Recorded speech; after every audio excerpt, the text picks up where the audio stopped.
And welcome in to another edition of Drawing a Crowd, the business of sports tourism.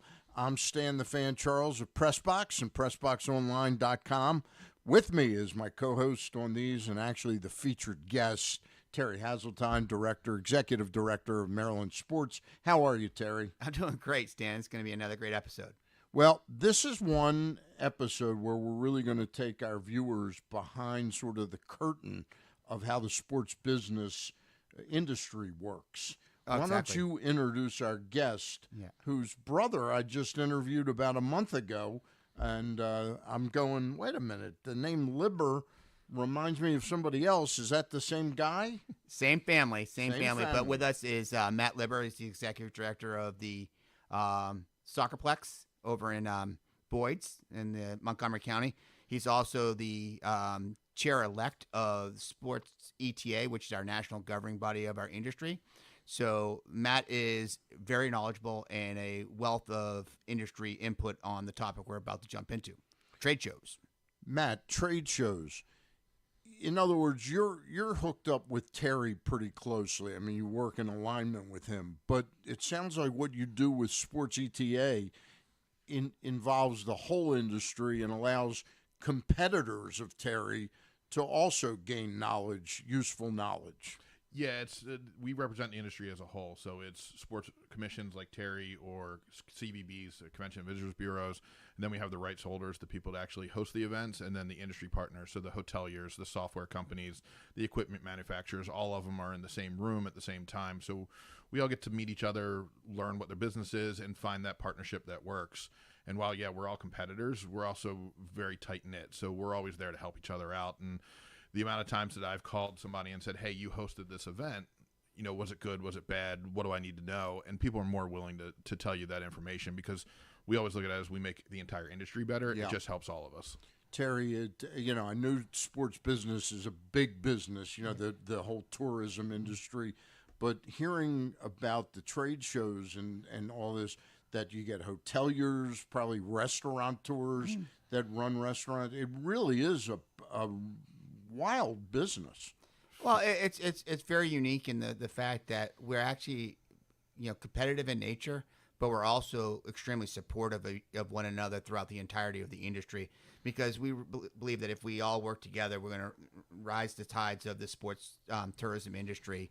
And Sports ETA does a tremendous job of putting the right people out there for us to learn from, people who have experienced, many years of experience, or people with upstart, opportunities. Like we had the kickball event, kind of moving its way through the industry and learning from our peers from across the country, and in some cases even international peers when we go to some of the trade shows that we go to. And when it comes down to this industry, trade shows are where we go not only for education, but where we put the biggest quality of rights holders in the same room, so that we can limit the number of travel that we have to do throughout the year. Some people see, trade shows as, a series of, travel and the like. But if we had to go see each individual rights holder independently, well, guys like Matt and I would be on the road 365 plus days a year. Which your wives would probably be happy about. And in some cases, they would probably be very pleased with that. But I know, between Matt and I, that these trade shows that have grown, like Teams and Connect and U.S. Sports Congress and the symposium with Sports ETA, there's 4 or 5 really anchor, trade shows that really bring the biggest and best gathering of rights holders under one roof so that we can get business done in a few days versus having to spend a whole year chasing our tail. Matt, Mike's the brother, the less handsome brother. Yeah. How do you advise Terry on which of these meetings, events that he needs to be at, industry events? So we actually have the Team Maryland Collective, so it's all the entities within Maryland, the sports marketing entities from the state, and we kind of talk through it. So we have monthly calls, and we figure out who's going to which one, and we try and make sure that we have coverage at every one of the shows. And we know that not everybody has the budget to go to every single show. Or the time. It's just not feasible. So we work together and say, hey, I'm going to this show. if you can't go, tell me who you want to meet with while we're there, and I'll meet with them for you. Okay. And so while I represent the SoccerPlex, I also represent Montgomery County, and I may represent Harford County for a particular show. So we figure out what's important for them during that show and say, okay, I'm going to meet with these rights holders, figure out if this works. I'll get the information you need and send it back to the person that needs to continue on with that conversation, whether it's Terry or someone in one of the specific counties or another facility. Terry, I know you've got like an incredibly packed schedule. How do you determine which ones are the events, industry events that you really need to be at? And what's that number? Is that 12? Is it 6? I mean, or it varies. Well, we look at where we're going to make the biggest impact from the state of Maryland perspective and where our partners are really seeing the business scope really focus in on. There are 2 or 3 that are, automatics in the schedule. I can tell you from our perspective, Sports ETA is always going to be our number one bucket. A couple of reasons. One, it's the governing body of our industry. 2, it's also the biggest, value Now, for the let me just interrupt. Is that meeting held in Maryland? No, that meeting is held usually throughout the country In this Paris? year. Yeah, this year. Have to go. Flight. No, this year we're going to be in Tulsa, Oklahoma. Okay. And so it does go around the country to various, regions around the country. But it's the best place for education, the biggest gathering of rights holders, and it's a show that's put on by us, meaning us, the members, us, the people who make up the organization. All the other shows have some type of other business component to it, whether it's a publication, whether there's a drive in connection with the United States Olympic Committee or the NCAA or something like that. So Sports ETA is always going to be at the heart of number one. That's number one. It's a show for the members by the members. Okay. Yeah. And then you look at, a show like Teams, which we're coming up here in Anaheim here towards the end of the month. Great gathering of rights holders run by a publication. So a lot of content development and content enrichment, and also putting our name out in front of places where people can put pen to paper and put us out in the public view. Another couple that we do are U.S. Sports Congress, which is tied to the Olympic movement. It's a show that has a lot of the national governing bodies attending who are providing us the content back. So we're learning what's moving in the Olympic space. And then ACES, which is all the chief executive officers of sports, is another show that we go to because... Where are those 2 held? This year we're down in Florida for U.S. Sports Congress, and ACES is in Huntsville, Alabama. Huntsville, Alabama. Okay. Now, I know you were just coming off of the event, the Mako event, Yes. MTC Summer Soiree down in Ocean City. Is that a state-only event? Yes. Okay. Yeah, so and what tell we us do, the importance of what that we do with event. Mako is because all the governance that's in the state of Maryland, everything from all your county leadership to your state leadership, all collected in one place.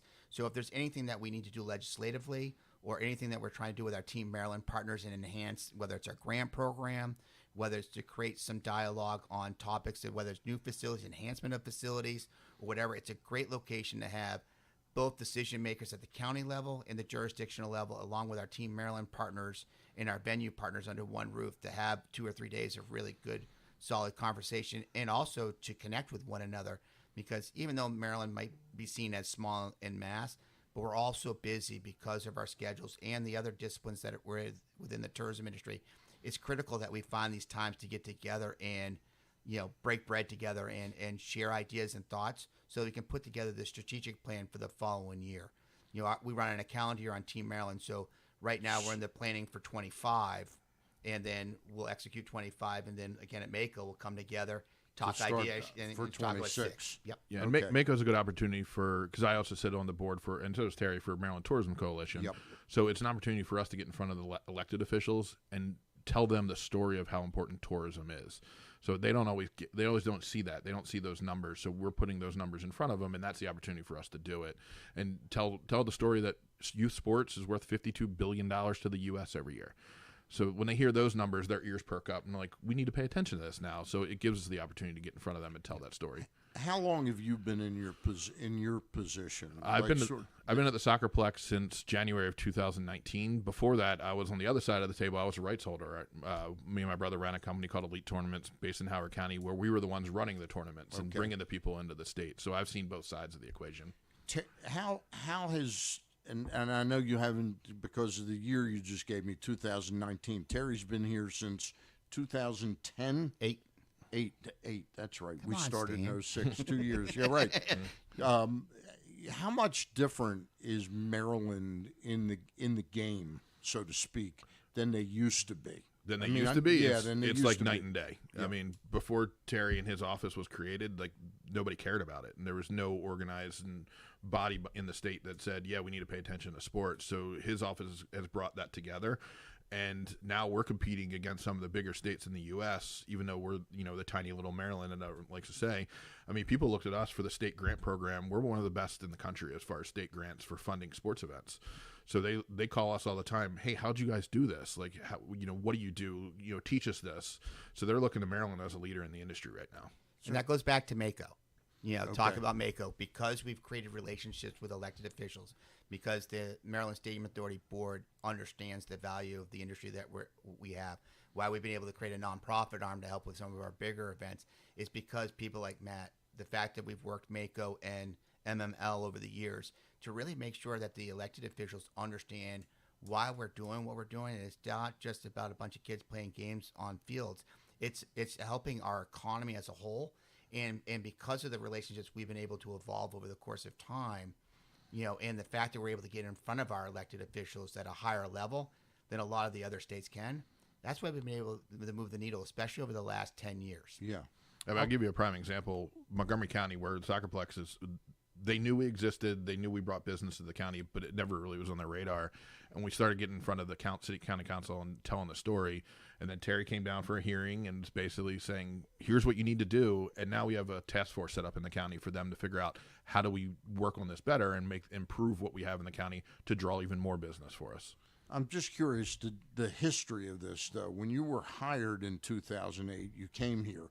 It probably was, I'm guessing, a year-long or longer process in wooing you to come here. Or was that purely the O'Malley administration that saw the need for this?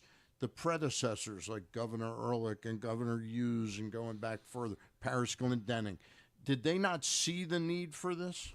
There was periods of, I'll call it dabbling in the industry prior to the formation of the office. It was the transition committee of the O'Malley administration that identified sports tourism as something that the state needs to pay attention to, because it was starting to get a lot of attention. Every time you saw something in the downturn of the economy or the downturn of something of the fate of, the U.S., sports tourism was the first to recover, the first to bounce back. And it was also used numerous times by leaders of our country. If you look after 9/11, George Bush, 7 out of the 10 things that he said that get the U.S. back to normalcy were sports related. So it really started to hone in that sports is really significant. And then when we saw the economic downturn of 08, 09, right when I came on board, where we had to shift some things that we were doing, and then we did the Chelsea AC Milan match that set the attendance record for M&T Bank Stadium. That kind of catapulted our office saying, hey, we're going in the right direction. We're going to continue the movement. And then Team Maryland, formed and became stronger and stronger. And then we really started to get in the crux of starting to work the legislative movement and starting to make sure that the programs that we need to be successful for our Team Maryland partners and for our venues across the state, but also more critically just for the industry as a whole, and making sure that we're a leader and we're driving the content for the conversations when we go to sports ETA, when we go to teams, when we go to these other shows, and making sure we're at the forefront of the discussion instead of sitting in the back of the corner going, I hope we can do this someday. Yeah, I think that data became more readily available in the Right. late 2000s and in the teens, that we could start putting things in front of people and saying, here's the value to the community. And, one of the things Terry said, especially youth sports, it's recession proof. No mom and dad is ever going to tell their kid they can't play baseball or soccer or basketball, whatever it is. They're going to cut a vacation. They're going to cut their gym membership, but their kids are still going to play sports. So even you look at the pandemic, one of the first things that came back was youth sports. Yeah. You're getting those kids back on the field. So you look at the states that really didn't close down, the Indianas, Floridas, they thriving during the pandemic, because everyone that was closed, they just moved their events to the states that were open. Yeah. And there's some questions about should they have done that, but you can see the power of the sports tournament and what it brings to an economy. Hey, I asked Matt to talk about how you've impacted the state of Maryland, and the position that you hold. Talk about how important Matt is to what Team Maryland does. Well, Matt's been a great vocal supporter of the office. Matt has stepped in and put himself in leadership responsibilities, not only at the state level, but also at the national level, to ensuring that Maryland always has a seat on the table on how things are going to be discussed locally and nationally. And he's impacted on the international level as well. So, but he steps up, right? He steps up. It's not like the old Three Stooges thing. Take 2 steps forward and everybody. Whenever I know that I need to get someone who's going to be an ambassador on the efforts that we're doing, Matt raises his hand and says, "How can I help? How can I be supportive? And how do we do this right?" Matt said, "Let's do it right. Let's get out in front of this and make sure that we're laying the right game plan, so that we're successful in what we're doing and making sure we're not jumping into ponds that we shouldn't be jumping into." He's a great advisor. He's been very supportive. He's on our nonprofit board for the Sport and Entertainment Corporation of Maryland because he raises his hand, because he's willing to step out in front. He's also willing to tell you when something's just not right, or that it doesn't pass the smell test. And so you need people like that on your team in order to make sure that we're going to continue to move this ball forward. And right now, we're moving the ball forward, and we're doing it in a very meaningful way, but we're also doing it in a very thought-provoking way and making sure that we're not getting too far out over our skis, making sure that it's all relevant to what we're doing. To give our viewers just some context, the Mako event that you just got back from, how many people are down there? Is that like a 2,000-person event, 3,000-person event? It's in the close to 2,000 plus. Okay. When you talk about all the elected officials, both at the state, county, and then at the federal level as well, because Senator Cardin was there, and city level, and then Van Hollen was there. And so, not only are we making a waves on, the state level and then back into our county, because people like, Senator Cardin and Van Hollen were there, we're also making impact, in which Matt has done a tremendous job on the national level and having a voice down at Capitol Hill and making sure that some of the programs that are critical to our environment, get the funding that they need or get the support that they need in order to tie back to make sure that what might be right for Maryland, might not be right for a California or Nevada or somewhere else, and making sure that the continuity and the consistency of our industry is out there in the marketplace. Because, like I said, at the end of the day, our job is to drive economic value, media value, quality of life through sports tourism for the state of Maryland. But we got to make sure that the playing field that we're competing against is pretty level across the country. Or we're going to be, setting up challenges for ourselves that we don't need to embark on. So I was going to ask, given that context of what, like an event like Mako, 2,000 people, your sports ETA, like in Tulsa, how many people will be at that? Is that 10,000 people, or it's still 2,000 or 3,000? It's between 2,000 and 3,000 people, and a lot of it is. It's not like your usual convention where you're bringing the whole office with you. Right. It's the people that are there to make the sales real decisions yeah. are doing that. So, but then you look at, like, we'll go to the United Soccer Coaches Convention, which is a soccer-specific convention every January, and there will be 20,000 people at that. But you have, every coach that's in the industry, they're not making decisions about where they're going for a tournament, but it's you get that wide spectrum. But for Mako is a good example. There's 2,000 people for the whole conference. We had a legislative reception, and we had 520 people show up to it. So a quarter of the conference is coming in just to talk about tourism. So it was a good representation for where we are as an industry. Give me a little bit more understanding of what takes place at Sports ETA. So it's a mix. So it's an education conference, but it's also a networking conference. So we refer to it as speed dating. So before you go to the conference, you'll get a list of attendees, and you go through that list and say, I want to talk to these 20 people. And you go through the system and say, I want to meet with you. If they say, yeah, I want to meet with you too, you get a 10-minute scheduled appointment. So you have 10 minutes to talk about whatever it is you need to talk about. And, if I'm going in, I'll say, hey, I got 24 fields, and they're this dimensions and this grass type, and does it meet what you want? And they say yes. And then you typically end up meeting at the bar afterwards and actually talking about business. And then exchanging cards and all that. Emails and phone calls. But then we also have an education piece where throughout the day that we have sessions saying, all right, we're going to have all the event rights holders in one room. We're going to teach you about event security. Or we're going to have somebody talk about housing. Or we're going to have somebody talking about selling sponsorships or whatever it may be. So you can learn while you're there and also get new business for your community. Wanted to ask you about this Maryland SoccerPlex. And you were explaining to me before we went on the air, you got 24 fields and all that.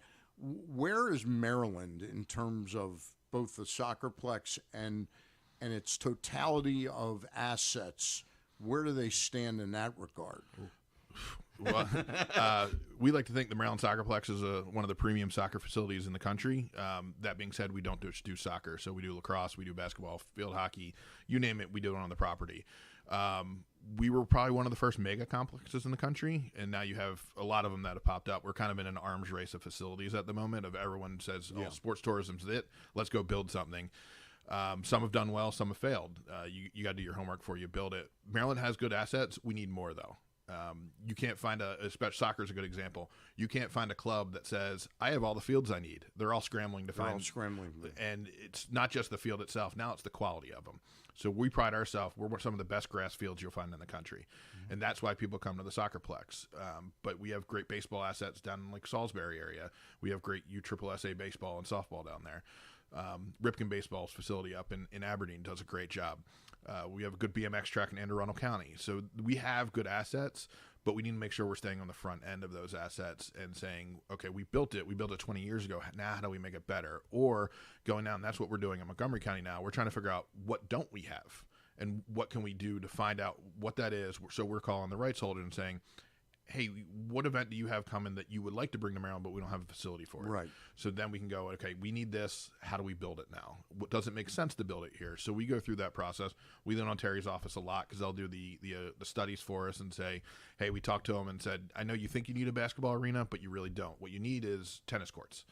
So we figure out what that is and what makes sense in the community because it's great to have that in there, but that's going to bring the weekend business, but if you can't sell it Monday to Friday, it's not going to fail. It's going to fail and not be profitable. Could you elaborate on some of that with the facilities? Is that always an ongoing issue of both updating current facilities and patching in what you need?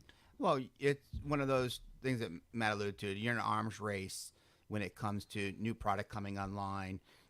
Where is it being built? When it does come online, is it, if we're really strong with the Northeast, movement down to our facilities because that's where our tournament, drive market is and the like, and someone places a facility of a certain quality halfway point, then we have to figure out how to then lure them through some other mechanism. Our facility might still be really great, but now we have to figure out other enhancements to put onto our offering.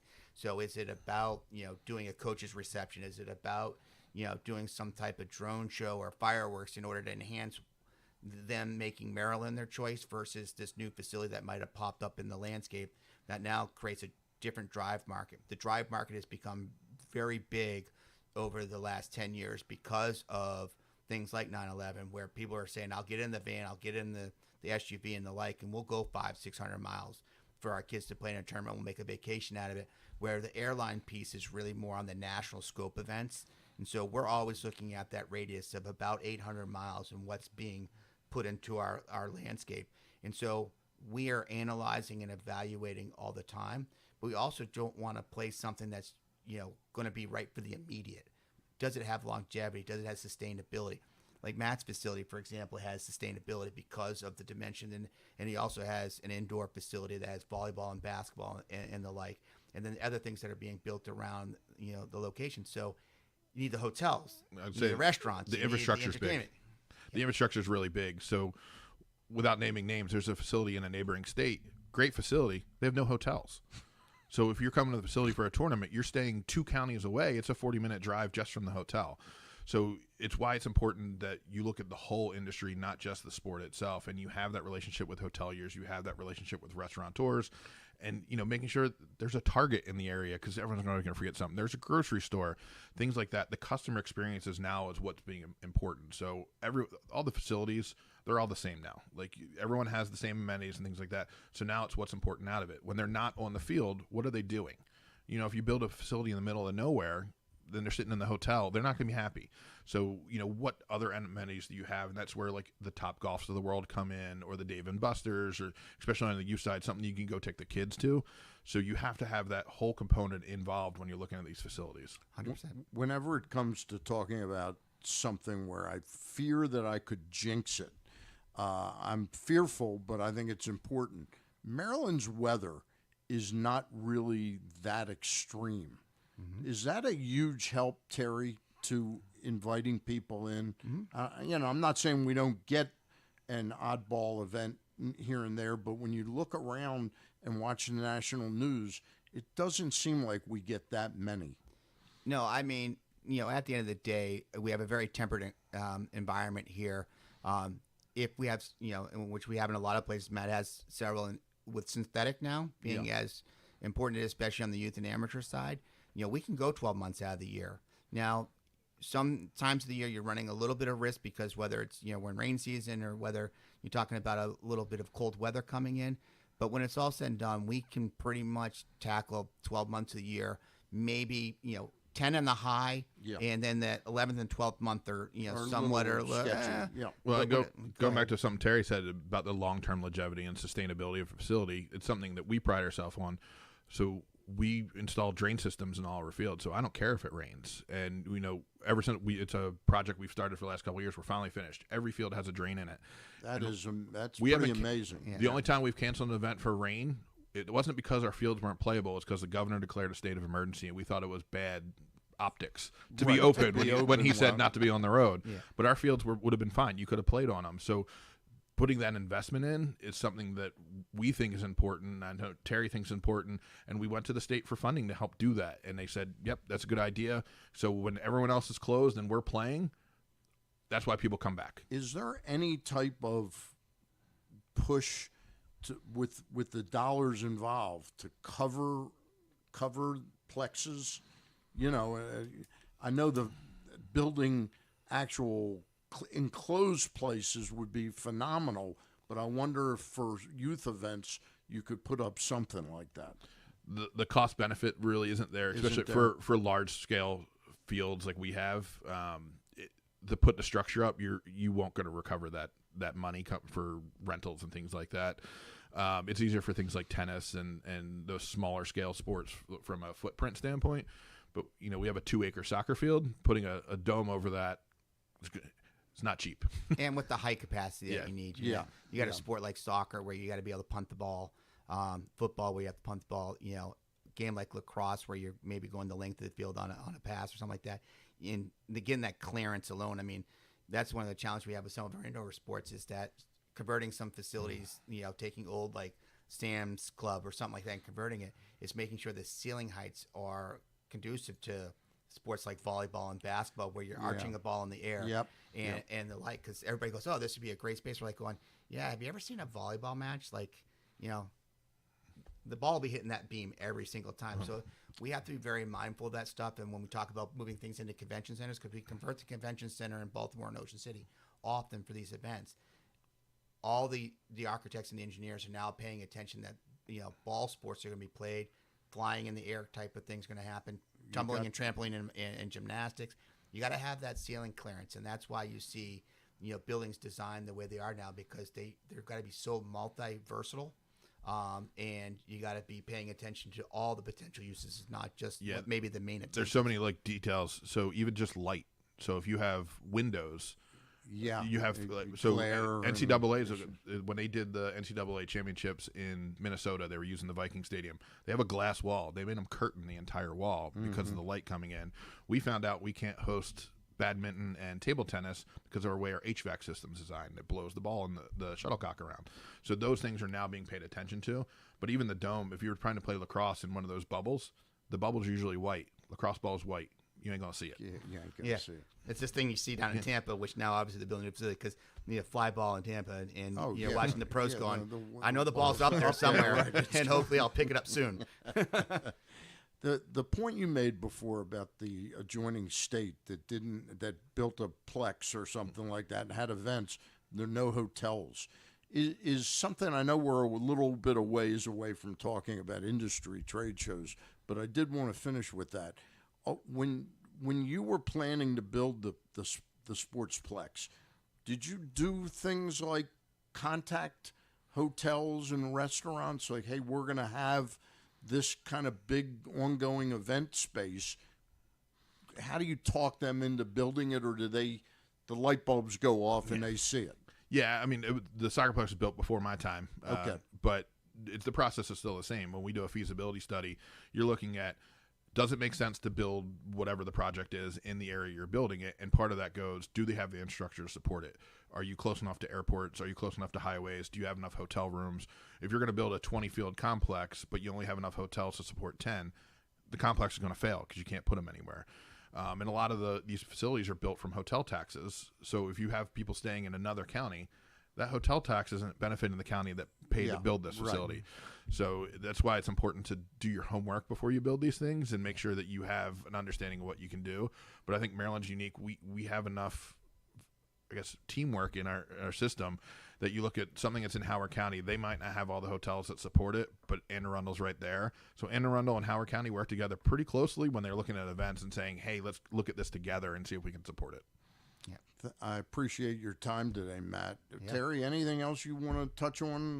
No, I think at the end of the day, we were able to have a great conversation about not only about the trade show industry, but some of the things that we deal with on a regular basis.